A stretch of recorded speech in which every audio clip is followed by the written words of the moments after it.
you think that shows like The Apprentice, like Dragon's Den, do for entrepreneurship? I think they do a lot. I mean, it's great TV, it's great theatre.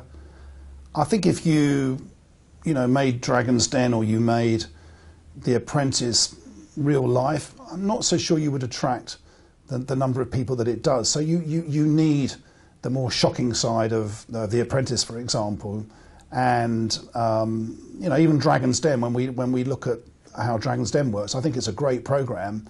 I think sometimes reality is a little bit different to that.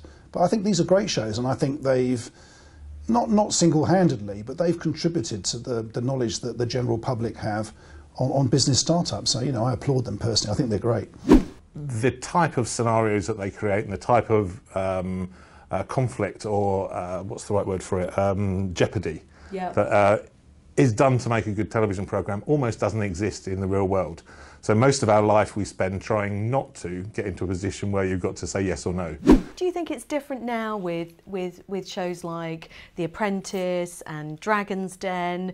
Do you think that supports entrepreneurship, or what's your view? Cash is king for an entrepreneur, and cash flow is queen. Yeah. Cash flow, I think, is more important than anything. Without cash flow, unless you've got a lot of capital, you need fast cash flow. Yes. And these things aren't pointed out to them. So some of the advice I feel that they get is very lacking. I don't necessarily think that it is a great thing.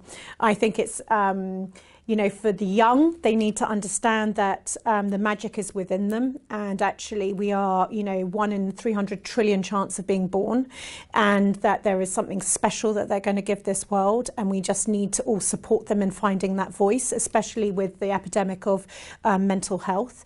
And so I think that watching people be crucified is not a great thing. I think also that as far as I can see, still women are wearing double Spanx and a two-piece suit on TV. So again, it's why I wear big earrings and glitter trainers, because, and why Richard Reed on my podcast talks about, well, if you put a piece of cloth around your neck called a tie, does it mean I'm more serious than someone else? And so I don't necessarily think that we are doing any favours for the entrepreneurial spirit.